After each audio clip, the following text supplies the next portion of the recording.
Hi, my name is Christina and I am your librarian here at Christina's Bookshelf. And today I am bringing you A Gift of Time by Jaclyn Osborn. This is a holiday novella that kind of has a twist on some of our favorite holiday classics. We get to travel in time, do a parallel universe. It is fun, quirky, saddening, heartbreaking, everything that you want in a holiday story. Jack and his fiancee Caden have been together for 4 years. Jack has been working his butt off to try to get this promotion at work, only he's kind of lost focus on what's important and has become rather selfish to the point that he gets aggravated and angry, full of self-pity when it comes to things with Caden and traditions, longing, things that Caden looks at and says this is important, even though it's not materialistic. Jack looks at and thinks it's dumb because he wants materialistic. Well, on his way home, Christmas Eve, he remembers that he's supposed to get something from the heart, a gift for Caden. And he stops at this Christmas store and picks up a clock. Now, he's been warned about the clock, but he doesn't care. I mean, he's kind of an asshole, and he's not going to listen to anybody. He gets home, him and Caden have this huge fight because Jack's a jerk. Jack goes to sleep, makes a wish as soon as he's going to sleep, and wakes up in a different place and a different time. In a very suave apartment. Like something that he is dying to have in real life. The job that he has been fighting for the past years. And he's kind of next to this guy that's been hitting on him in the other world, but he's constantly said no. This leads Jack to maybe kind of a freak out. I mean, who wouldn't freak out if you woke up and now it's December 1st, you went to bed and it was December 24th, at your home that you owned with your fiance, and now you wake up in bed next to what is now your personal assistant in a condo that you don't own. Well, you didn't own when you went to bed. So now Jack has until Christmas Eve at a certain time to win Caden back. Caden in this world obviously has no idea who he is.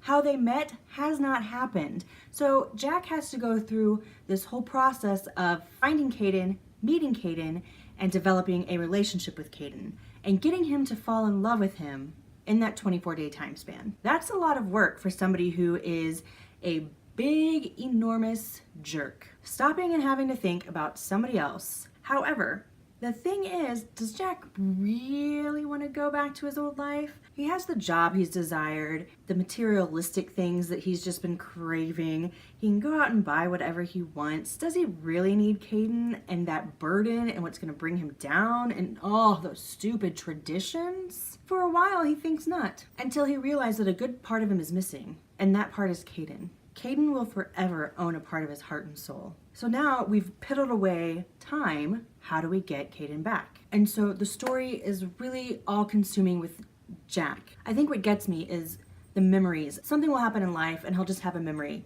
back from him and Caden.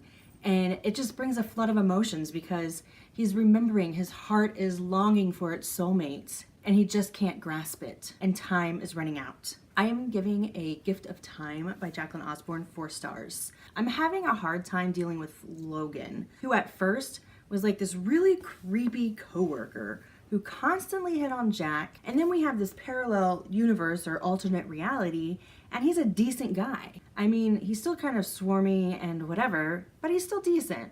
So I'm having a hard time balancing that that's the same person. And I really think more things should have revolved around Caden, like really the wooing of him, getting to know him. Jack has his memories. Jack knows a Caden, but we have this new Caden in this alternate reality, and actually taking the time to get to know him. I mean, they have meals and they do some talking, but Jack is always obsessed in the back of his mind of winning Caden over versus getting to know Caden and having that reconnect. And he sticks his foot in his mouth so many times about them knowing each other that if I were Caden, I would think it were too creepy, and I don't think I'd be coming around anymore. But we all lose a sense of ourselves around this time with the commercialization of Christmas and just being bogged down trying to get that promotion or that last minute bonus, trying to make the extra couple dollars, trying to keep up with the Joneses. Everything kind of takes away from the miracle and magic that happens around Christmas time during the holidays.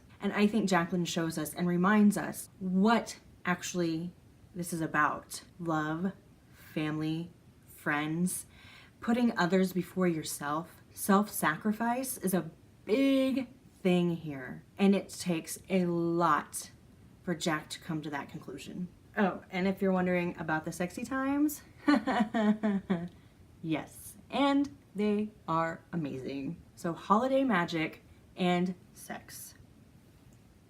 What I am going to do for you is I am going to leave the Amazon link down below and my Amazon influence page so you can go, click, buy, and start reading. If you've enjoyed this review, I'm going to ask that you help me with that YouTube algorithm and give me a like.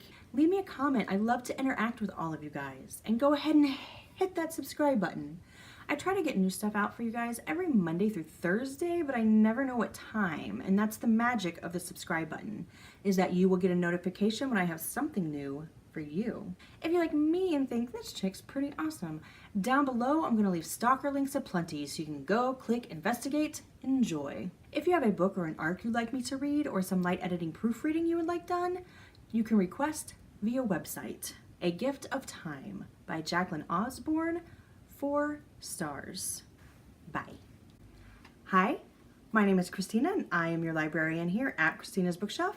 And today I am bringing you a paranormal holiday story, Vampire Claws by Robert Winter.